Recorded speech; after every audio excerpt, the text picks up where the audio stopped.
we need to give it a minute or two more, since I see more and more colleagues are still rolling into the waiting room.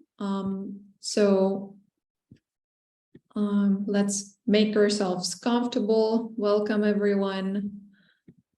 Super happy to see you all joining this session in crowds.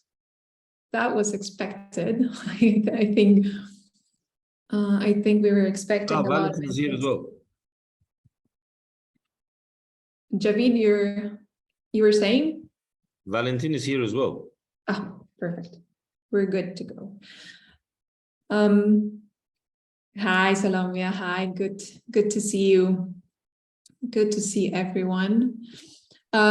Colleagues, so as we're slowly sort of rolling into the room, I wanted to welcome all of you wholeheartedly to this third inspiration session. To those of you who are from outside of the Urban Imaginaries program, just a few words of context. Urban Imaginaries is a learning and seed funding opportunity that we have as part of Mayors for Economic Growth, which is a program that we're doing in partnership with the European Union, and that is essentially broken down into several work streams, Urban Imaginaries being one of them. In this program, we are working with the Center for Public Impact, who is our partner in that learning journey. And together with them, we are working with now 18 cities across Eastern Partnership on reimagining different aspects of their urban living and their local services. And we're using human-centered design as the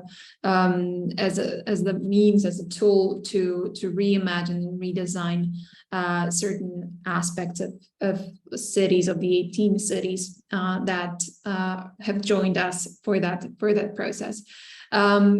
Inspiration sessions are open, as you know, beyond these two cohorts of cities. They are basically designed for us to learn about inspiring ways of thinking and approaching different complex challenges that we're facing, both as cities, but also as organizations that are working with cities. And I'm very excited today to also be joined by our colleague from the Center for Public Impact, Toby Lowe, who is going to be sharing with us a lot of extremely interesting insights into what is called human learning systems. And he'll be unpacking this for us. He's considered the founding father, I would say, for that notion, or at least the brain in many ways behind that. So use this opportunity to also ask him challenging questions and questions that would allow us all to dive deeper. I see colleagues continuously jumping in. So let me just also double check if we have all of the technical aspects well set. So Toby, if you could just switch us to the next slide, that would be very helpful. Yeah, actually thank you so much. So colleagues, I hope that you can all hear at this point me well, but more importantly, in just a minute or two, that you will be able to hear Toby well. Make sure that you set up your interpretation. Again, if you have any challenges with that, please write in chat, and colleagues from respective country offices will be assisting you to set up the interpretation or to select the channel that is adequate for you. Also, if you want to share a bit more about where you're tuning in from, we would encourage you to rename yourself to include the city that you're from. so that we see who's coming in from where. That would also be extremely helpful. And so without further ado, I'm handing over to you, Toby, for this session. Again, welcome. Thank you so much for joining us and for sharing all of your work. Looking forward to the presentation. Thank you so much. Thank you very much, Justina. Welcome, everybody, and thank you for inviting me to be part of your program. My name is Toby Lowe. I am a visiting professor of public management at the Centre for Public Impact. And for those of you who are unfamiliar with CPI, the Centre for Public Impact, we are a charity that works with governments and civil society organisations around the world to help governments and kind of other change makers to reimagine the future of government. So we work as a learning partner with different governments, and we have offices in Europe, where I am based, Australia, India, and in North America. So we try and support governments at all scales, from neighbourhoods through to national governments, to learn more effectively together. And so let us begin.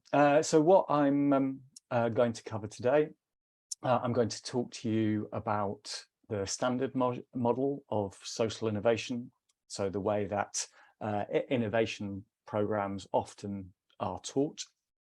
And then I'm going to highlight some of the problems with that standard model of innovation, and particularly the challenge of scaling that innovation programs have. I'm then going to talk with you about what an alternative to those idea of scaling solutions looks like. This what we have come to call human learning systems, which talks about the idea of learning as a management strategy for governments. And then I'm going to run through an example of what this learning as management strategy looks like in a local authority in the United Kingdom. And then hopefully there will be some time for some question and answers and group discussion at the end. So if everyone is in the right place, if you think you're in, this is what you came for, then we will get going. So first I'm going to describe what I call the kind of standard model of social innovation. And you may recognize this kind of diagram. It is from the Young Foundation's report on social innovation in 2004. And basically it says that the process of social innovation begins with a prompt. So this means a problem to solve. And then in response to that prompt, that problem to solve, people create proposals. Oh, we could solve it like this or like this. And some of those proposals make it to prototypes. So we shall try this approach in practice, and let's do experiments. And then they find that the experiments which work, you sustain those, and then you take those ideas to scale. Oh, that works, so we should do more of it. And that creates systemic change. So it is this cycle that starts with problem solving, that finds a solution that works, and then the idea that you take that solution to scale.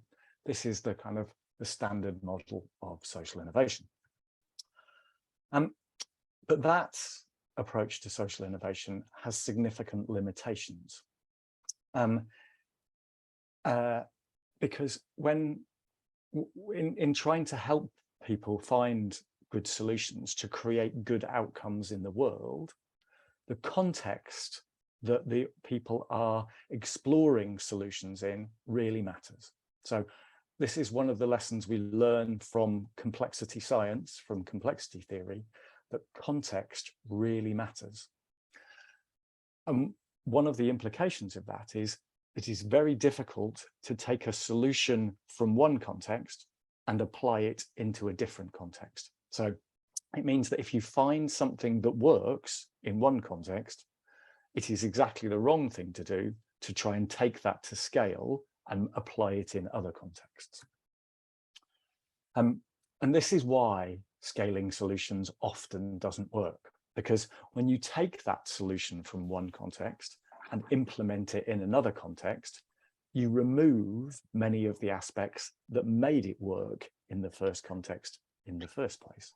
So you remove that solution from the relationships that created that solution. You remove that solution from the shared understanding about the nature of the problem amongst all of those set of people. And you remove it from the enthusiasm for developing that way of working and the energy to make change from the people who created it. And if you take away all of those things from solutions, the relationships, the shared understanding of the problem, and people's energy and enthusiasm for a new way of working, you take all of those things away and simply try and implement that solution in another context, that is when those solutions most often fail. Let me give you an example. So there is a classic example from development practice where the Norwegian government tried to take a solution that works in Norway and apply it in Kenya. So this was a development program around Lake Turkana in Kenya from the 1980s. And the Norwegian government looked at the situation in Kenya, great poverty around this lake, but a lake that was full of fish, and a set of people who didn't seem to be exploiting the economic potential of the fish in the lake. So they said, okay, we will help re-educate people towards fishing, teach them how to fish, and we will build a fish processing plant on the shores of the lake to help you pack all the fish that you catch and export those things to market. $150 million they spent doing all of this work. And all of that work had to be abandoned because they had not bothered at all to try and understand the local context in which they were trying to implement this solution that worked somewhere else. So what problem number one? The people of the region, the people in around that place didn't eat fish. There was no tradition of fishing in their culture. In fact, it was culturally unacceptable to fish in the lake. No one wanted the fish locally. Secondly, there was no infrastructure that would enable the fish processing plant to work. So no proper roads, no proper electricity. This meant that all of the work that the fish processing plant was supposed to do to package up the fish and to get it to other places didn't work. So we can see how the attempt to import solutions that work in one context and apply them in another context fails, and it fails repeatedly. So what we see in the when we look at what does work in terms of these social innovation practices, it is the process of design and experimentation that works. So it is the process of a set of people learning and experimenting together. That is what works. So what can be taken to scale is the capacity for people to learn and experiment together. So this is what the idea of human learning systems is built on, that what can be scaled is not a solution that arises from an experimental process, but it is the process of learning together and doing the experimentations. That is what can be scaled.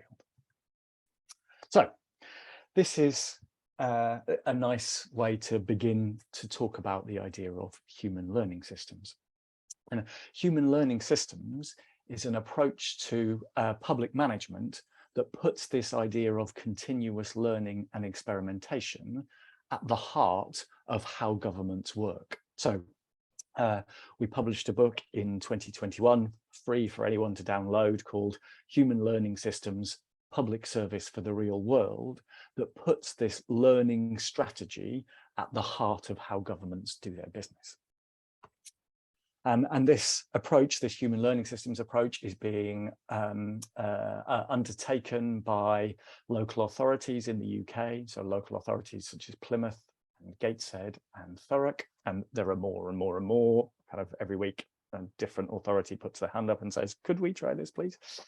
And national scale governments. So it's being explored in Australia by the Queensland government, also by the Finnish National Agency for Education, and also by different transnational organizations like the Swedish International Development Agency, United Nations Development Programme, and Global Affairs Canada. So it is an approach to public management that is being explored from the smallest scale of government right through to the largest.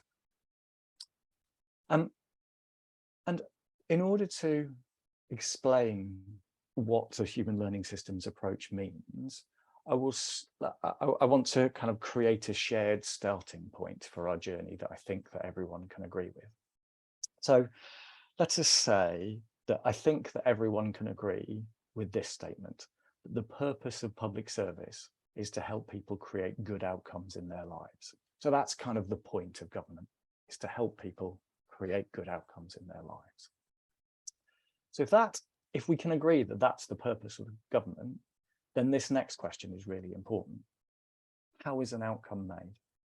Because it depends, the answer to that question, how is an outcome made, should affect how government works, because government should work to enable the processes of outcomes to be made. So when we understand how an outcome is made, everything that government does, how it manages public services, how it supports, how it funds, should be focused on enabling the processes that create outcomes to work, right? So this is the start of why we need a human learning systems approach. So this is probably our best representation of how an outcome is made. So for those of you who are familiar with the world of public health, you may recognize this diagram. It is a systems map of how the outcome of obesity is made. So whether people are overweight or not. It was based on research undertaken by the UK Government Office for Science in 2007. Basically what happens when you put a bunch of public health experts in a room together and say, you are not allowed out until you have mapped all the causes of the outcome of obesity.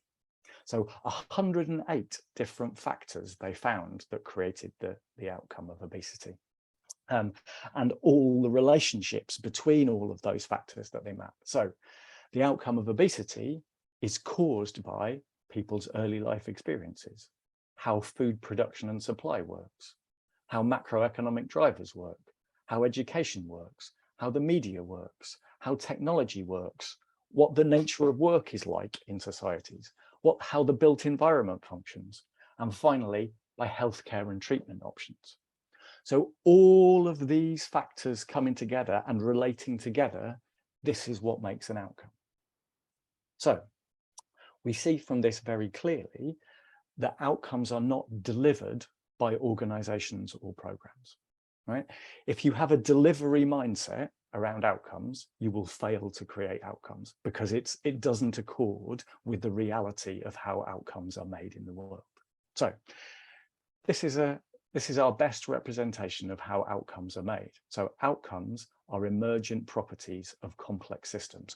All of these factors working together, this is how an outcome is made. So if governments want to support outcomes, it needs to understand how all of these factors relate together and enable all of these factors to relate together better. This is another representation of that same idea, that it is systems, whole systems that create outcomes in people's lives. This is a representation of an idea from psychology called ecological systems theory. And what this does is that it represents the systems that create outcomes from the perspective of the individual's life in whom the outcomes are made. So this diagram helpfully shows that each individual person, their life is a unique complex system that helps to create good outcomes or undesirable outcomes. So by putting the individual at the heart of their own complex system, we can see that for each individual, their relationships with their family and their peers and people in their religion contribute to an outcome. As we go out, we can see systems at a broader scale that contribute to their outcome, the health resources they have, the local amenities like green spaces or parks, the way that the media works in their society will contribute to an outcome. And then outwards still to things like their culture or the dominant ideologies or the laws in the particular place that they live. So this represents the idea that each person's life is a unique, complex system. And so if governments want to be able to help individuals to create outcomes in their lives, public service must know and understand each unique, complex system. So it must build a relationship with each individual in order to understand the unique set of factors that operate in my life or your life or your life. Because my family is different to your family. My peers are different to your peers. My GP, my health practitioner is different to yours. And that means that in order to create the outcomes in each person's life, public service must be able to respond to the unique circumstances of each and every person's life. How can public service do that? By framing the work of public service, of public-facing workers, so those people who have a direct relationship with the public, in terms of a learning cycle like this. So it makes the idea that every public-facing worker is undertaking a process of learning and experimentation with every person or family or community with whom they work. So let us say that my job is as a worker to support you as a person who experiences chronic pain. So my first job as a worker is to understand your unique life as a system that is currently creating the outcome of chronic pain. So I might ask you questions like, do you experience the pain more in the mornings or the afternoons? Do you experience it more when you're at work or at home? Do you experience the pain when you make this particular type of action or this particular type of action? Or do you experience it when you eat these type of foods or these type of foods? And together, we will build up an understanding of your life as a system that is creating the outcome of chronic pain. And when we have a good enough understanding of your life as a system that creates the outcome of chronic pain, we can begin to co-design experiments in your life to see whether we can get your life as a system to change that pattern of results, to create a different outcome. So we will co-design experiments maybe that say, what happens if we do this physiotherapy technique? Or what happens if we try fitting this enablement equipment in your house to help you move around the house better? What happens if you join this walking group? What happens if you eat this food rather than this food? Let's try a bunch of things and see whether we can get your life as a system to produce a different outcome, not chronic pain. And then we will run these experiments and see what happens. And then from the results of all of those experiments, the things that work and the things that don't, we will create behavioral change in your life and structural change around your life. So you can see that from this very brief run through is what we are suggesting is that all public servants, everyone who has a public facing role, should be undertaking the kind of experiment and design processes that you have learned on the Urban Imaginaries program. So it turns human learning systems, turns every public servant into an innovator. And this happens at lots of different system scales. So we saw when we in the previous ecological systems theory representation that there are lots of different scales of the systems that create outcomes, right? So this is a representation of how the different scales at which systems work, that all of these system scales need to operate as learning cycles, because all of these different scales will be involved in creating outcomes in people's lives. And then how this fits together is that the learning cycles that operate at different system scales must be connected. And the way that these are connected are really important because they must be connected from the ground upwards. So by experimenting with people in their lives, like what happens if we try this, what happens if we try this, what happens if we try this, all of these experiments throw up challenges to how teams work and how organizations work. Basically, all of these experiments are creating knowledge that will challenge business as usual in those teams and those organizations.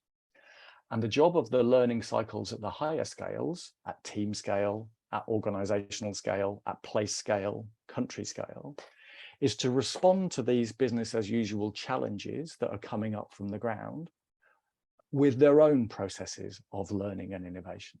To say, what patterns do we see from across all of these challenges?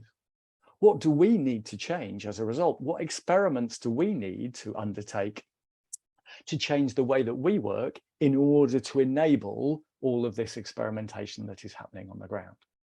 So at every scale, whether you're a public-facing worker working directly with people, or whether you're a team leader, or whether you're an operational leader in charge of lots of teams, or whether you're in charge at a place level and you have lots of organizations working with you, at every scale, if you're a manager, your job is to run one of these learning cycles that draws inspiration from the scale below. And the idea of human learning systems is therefore to create this idea of a learning stack of connected learning cycles, starting from public-facing workers on the ground and going right up through to ministers. And so what we are developing with the countries that are trying this with a national scale is to reframe the nature of national government to say your job, national government, is to enable learning at a place scale. And at a place scale to say your job, a place government, as a city government, is to enable learning at a team or a neighborhood scale. And your job at a team scale is to enable learning at a personal scale. So you can see how this connected stack of learning cycles functions. So what this means is that this is a new role for government. So rather than government saying, this is the program you must deliver, we will hold you to account for delivering this, this, and this. The role of government is to say, our job is to help you learn and experiment what will work in your context. And the good news about this new role is it's one that actually works, whereas the other role really doesn't. And it is based on this idea of human relationships and people learning together. So the job of all managers at all scales is to build a set of human relationships that enable learning to happen. And this in turn creates a new approach to accountability, because what people are held accountable for is that these learning processes are able to happen effectively, and that everyone who should be involved in these learning processes is able to be involved. So that was a kind of quick run through the idea of how experimenting and learning together becomes everyone's job at all scales. I wanted to focus on the idea of learning cycles at a city level, because I think that's what most of you are most interested in. So, for example, let's take the idea of what can you do at a city level to enable learning cycles to function for those people who work under you. So in the organizations that make up your cities, or in the teams or working on the ground that contribute to the way that your city functions. And we're going to use the example of Gateshead, which is a local authority in the northeast of England. It's just over there. And this is a piece of innovation work that they did that was designed to help improve the lives of residents who were experiencing council tax debt. So in England, there is a local taxation called council tax. It pays for a bunch of local services. And some people can't afford to pay that tax. And so the council is faced with the question, what happens when people don't pay their council tax? What happens when people start to owe us significant amounts of money? people who haven't paid this local taxation. And this work, so the previous approach that that Gateshead Council had was to run an enforcement process. It basically assumed that anyone who didn't pay their council tax was choosing not to pay their council tax. So you could pay, but you're choosing not to. Therefore, our approach is to make you pay by sending people round, by threatening to send people round to confiscate your property. That was basically the approach. It said, you haven't paid, you must get in touch to pay. If you don't get in touch to pay, we will send people round to confiscate your property so that we can get the money back we are owed. This was kind of a process that would happen over a year. And they realized that that approach didn't work because turns out that really poor people don't have any property to confiscate. So all they were doing with this enforcement approach was making a bad situation worse for people who couldn't afford to pay. And so they changed their whole approach to council tax enforcement to one that was based on building relationships with people and saying, maybe if you can't afford to pay your council tax, that's a signal that we need to hear as a city council to change the way that we relate to you. Maybe if you can't afford to pay your council tax, what you're actually saying is, help me. My life is kind of deteriorating. Maybe I need some help and maybe the council can do something supportive to enable me to get my life back on track. So this was through the learning and innovation processes that just described, the council changed the way that it worked with individuals, so that public-facing work on the ground. It changed the way it worked in the team, and overall it changed the council tax policy towards a relational approach. And I'll take you through how that works just now. Right, this is going to involve me switching to a different screen. I had this ready and now I can't find it. There we go. So that's the one. And now I need to go back this and to share the screen. There we go. Nearly smooth. So this is a representation of the idea of the connected learning cycles that I was showing you before. For the work that Gateshead City Council undertook to change the way that it responded to council tax debt. So this is the lowest system scale. So this is the work that was happening in the relationship between a council tax worker and a member of the public. So this is the learning cycle that happens for one of those public-facing workers. And so this worker is trying to understand the system of the life of the person that they're dealing with. So what he does is he tries to get the residents who are in council tax debt.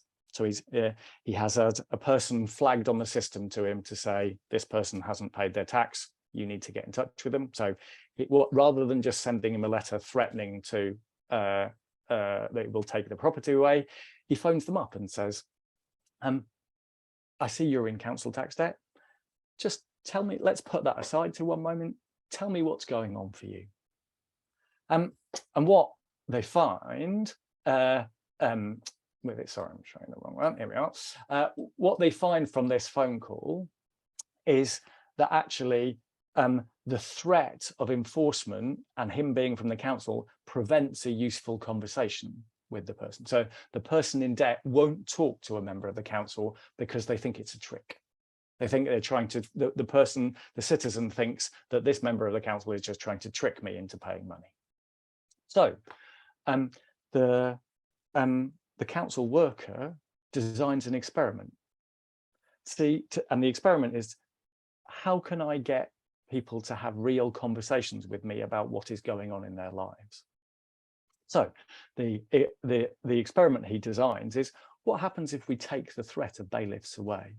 what happens if we remove the enforcement threat? Will people really talk to me then? So he designs this experiment, decides what data he will capture. So the data that he will capture for this experiment is what's the conversations that become possible if I take the threat of the bailiffs away?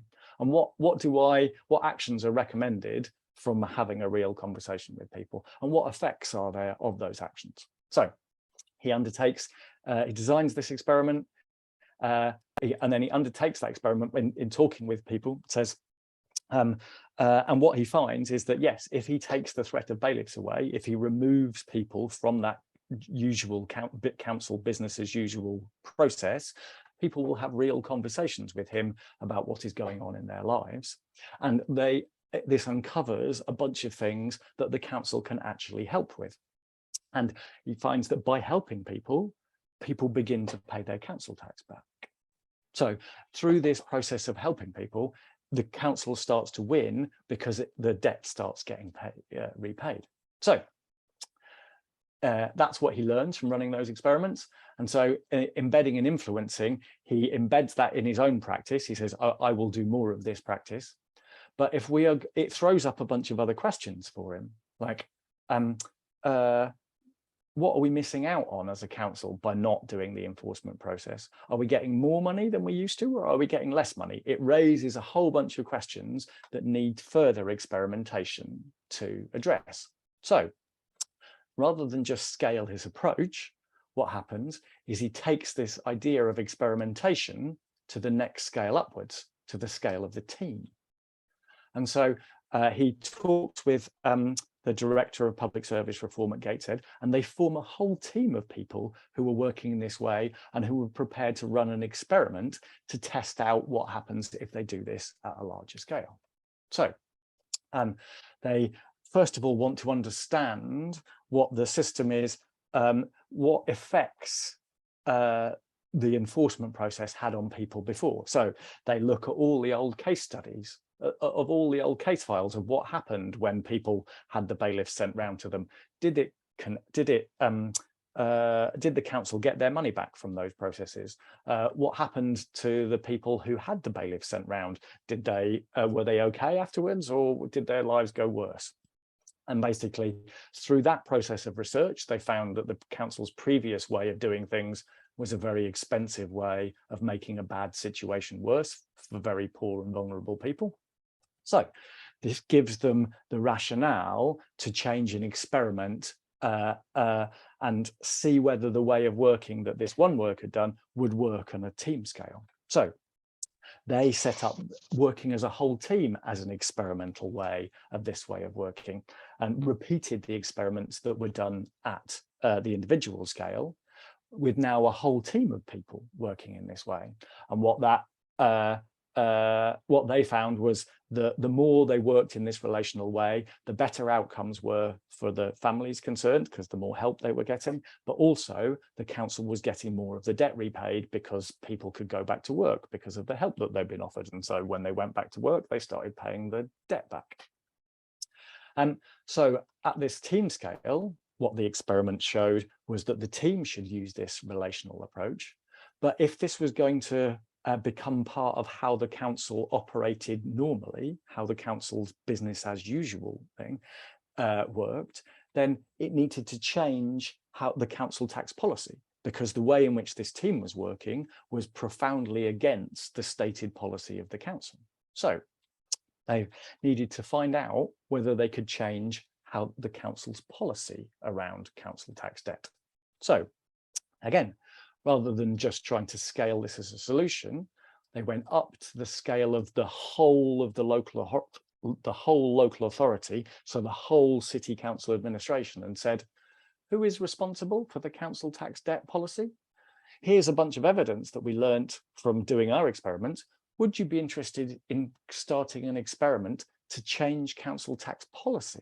So let's run this change as an experiment to see what happens. So rather than saying we have this way of working, new way of working, let's implement it, they said to the most senior managers in the council, let's run an experiment to see what happens if you change council tax policy.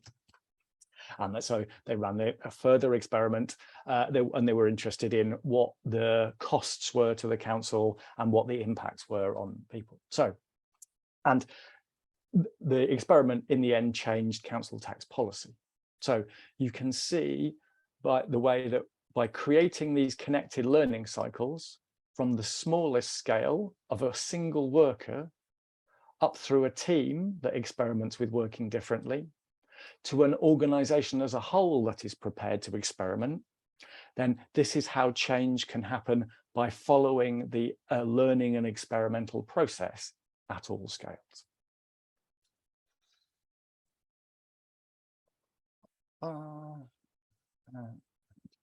Smooth. Perhaps you can whistle to yourselves as I share this. There we go.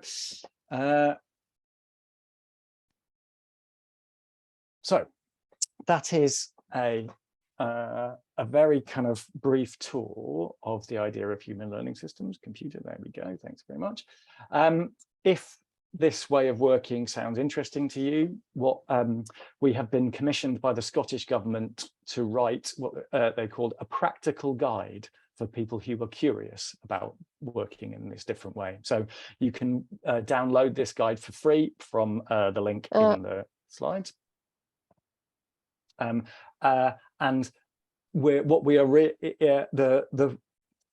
download the guide, we will capture information, your information, because we will send you a series of questions over time to ask how it was working for you, because we really want to know how the guide can be improved over time.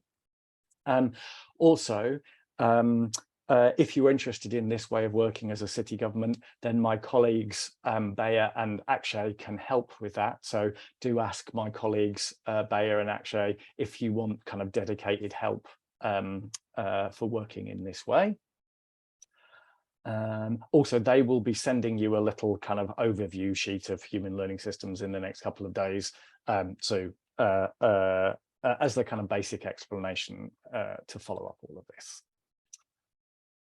So I hope that was useful and interesting in some kind of way. We now have the opportunities for some question and answer and some group discussion. And I can't remember exactly how the question and answer will work. So either what's the best way to do this, Justina? Should people ask questions directly or write into the chat, or how should that work? So we often invite colleagues to do both, in a sense, whoever prefers which one. So if you have a question, but you don't want to speak up, you can write it in the chat, and we'll take that up. But also, if you just want to share your question verbally, you can either raise your hand in the reactions menu, or just unmute yourselves, and we'll attend. I know not everyone is comfortable also with the raise your hand sort of function. So let's see what we have, but basically any option works for questions. Ether, please go ahead. Your question is first. Hi, thank you for this. This was very informative, Professor. And I've been following with the human learning systems shared with my organization. I used to work for the government in Dubai as an advisor for a central government agency. And what's really interesting about this is how it really does build on what is really needed. So there's a lot of policies that come into place, initiatives that come into place, but not a lot of learning. It's captured. And I like how it kind of puts the emphasis on the learning as opposed to the new policy making. What we notice many times is that maybe by virtue of situation, we are, bringing in new initiatives, new policies, but not enough time to reflect on what went well and taking a systems perspective on it. I'm a big believer in the systems perspective of things and how every person's situation is a bit different. So a bit of a human-centered design with the systems lens that enables us to really drive public value from a people's perspective and to inform policymaking. So I love how human learning systems has kind of put that all together. I see that sometimes when I was sharing this idea of human learning systems, your approach, I think people understood it to be just about the learning, as opposed to they didn't see, maybe the naming here kind of doesn't do it justice.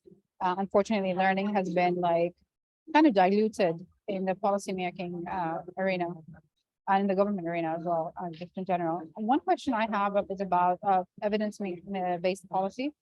How do we integrate and quantify the learning here to become real evidence-based and inform evidence from a quantifiable perspective? Because a lot of data is coming back from people. Is it just descriptive, or can you really, did you embed like a tool to quantify the data that you're getting? Thank you. That's a great question. So just to respond very quickly, so one of the things that complexity science would say is that data gained from one context, so evidence from one context, has limited applicability in another context. So it challenges the way, the very notion of evidence-based policy. And this is really important because the complexity science provides a really unanswerable challenge to evidence-based policy to basically say, you've been doing this wrong. Because the epistemology that underpins evidence-based policy fails in complex environments, basically. So, so for example, as soon as you say this is a complex system, then investigations like randomized control trials don't work. So it's not that randomized control trials are always useless, but when you say something is a complex system, you cannot control all the number of relevant variables, so you can't do an effective randomized control trial. And the move that people make who are taking complexity seriously is it moves from evidence-based policy to evidence-informed practice. Because what evidence cannot do is tell you at a national scale, for example, what program you should create to address a problem, because what works at a programmatic level will be different in each unique person's life and different at different points in time. This is the kind of core lesson of complexity science, right? So it is a mistake to try and do programmatic policy making at a national level. Instead, what the role of evidence is to inform how practitioners, so public-facing workers, respond on the ground. So the role of evidence is really, really useful at that practitioner context, because what a practitioner can do is to say, okay, so this study that was undertaken in my field in that context, they can use their judgment to say, how similar is that to this context that I am facing? And how do I use that evidence to begin the starting point for the investigation that happens in this person's life, or this community's life, or this neighborhood's life? But so the role of evidence is to help train practitioners to use evidence well in their contexts, basically. I get you. So basically, like to build phenomena, you're using the previous evidence to build a phenomena or an idea, and then test it on a personal scale, if it's right or wrong. Exactly. Okay. Not necessarily if it's right or wrong, but does it apply in this context? Is it useful in this context? Yeah. Thank you. Thank you. Darini, over to you. Hi, thank you so much for your presentation. It was very well structured. I like the flow of it. I have a question about how to deal with pushback as a learning partner, because that lake story really stuck with me. People are convinced they have a great idea. They're convinced it's going to work. How do you come in as a learning partner and just come and say, okay, this is not going to work? And how do you deal with resistance? Thank you. So, I mean, one of the approaches that we take when we are as a learning partner to government initially is we get the different leaders in that context, whatever that means, to create a commitment to curiosity. Because essentially, if people are starting from we know the answer, then they don't need a learning partner. right? So as a learning partner, you can only really work where there is this idea of a commitment to curiosity. We want to learn together and explore this. So being a learning partner, I would say you can only be an effective learning partner to leaders who are starting from the position of, I don't know what to do here. And the transformational thing that we can say is if you are operating in a situation of command and control, where leaders are expected to know everything and just tell everyone else what to do, in that situation, a leader saying, I don't know, is a recipe for paralysis, right? Because if the leader doesn't know what to do, no one can do anything. Whereas in a learning environment, saying, I don't know, is the start of action, because it creates the space for everyone to go, okay, what should we do here? And the really nice thing about leaders saying, I don't know, is that it's the truth. Because it is impossible for a leader to know what should happen in each person's life. Literally impossible for them to know that. So one of the nice things is it enables leaders to tell the truth. It's a good one. The commitment to curiosity is a nice expression. Thank you. Thank you so much. Colleagues, any other questions? Please feel free to share. I'll use that moment to also ask a very practical question that came to my mind. In Urban Imaginaries, we have now 18 different cities, and in some cases it's larger municipalities, as in larger teams. But in some cases it's very small teams that by default are extremely stretched, so they need to attend to quite many things on a daily basis just to sort of close any tasks or loops or whatever that might be. I'm wondering if you can share any experience or share some reflections, guidance on how to enable moving to that human learning system in teams that are small and stretched, right? And don't really have the space for basic things as they do every day even. Lovely question. I mean, in some respects, the first answer I would give to that question is, I have never met a public service team that doesn't think that it is small and stretched, right? It is, being small and stretched is the kind of standard condition, I think, for all public service teams everywhere. I appreciate that small and stretched will mean different things in different contexts. But I suppose the question that I would ask is to go back to the hopefully shared starting point of how is an outcome made? And so, because if we care about, if public service starts from that perspective, that we care about helping people to create good outcomes in their lives, then what else are teams going to do but form a relationship with people and help them to experiment? Now, what that looks like in different contexts and how much of a relationship each person needs with the people or communities being helped. So maybe in smaller or stretched teams, it's more about them being an enabler for people or communities to experiment for themselves. So maybe it's a kind of lighter touch relationship where what the workers in the team are doing are giving permission and building capabilities for people to experiment for themselves. So maybe that is there's a lighter touch role there. But always, if we come back to the question, do we care about outcomes in people's lives? And if we do, then looking at the question, okay, how is an outcome made? It is necessary to enable an experimentation in the life of a person as a complex system. If a team's not doing that, what's it doing? Why is it there? Yeah, I like how because I feel that's sometimes a challenge when we're thinking about municipal teams.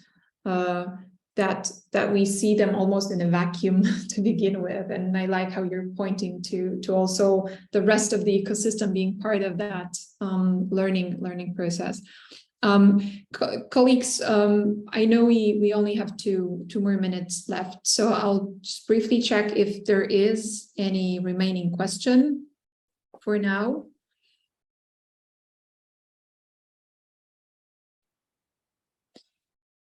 And if there's not, I wanted to thank you, Toby, so much for spending this hour with us and sharing your experiences and the overview of the human learning system. Colleagues, I would encourage you to download the guide and play with it, experiment with it, engage your colleagues in that process as well. As mentioned, if you're interested in following up on this particular conversation, both Bea and Akshay have shared their email addresses, so you can reach out to them and they will then create the space for cooperation. So I would strongly encourage you to do that and explore that learning approach. Toby, any final words from your end? No, thank you. I hope this was kind of interesting and relevant for people, because we've created this learning in a different kind of context. So I was really mostly curious to see whether it resonated and was interesting for people. So I hope it has been in some way. Thank you. Thank you everyone for coming. Thank you for spending this time with us. Looking forward to the next one. And in the meantime, have a really great week. Thank you, everyone. Thanks, everyone.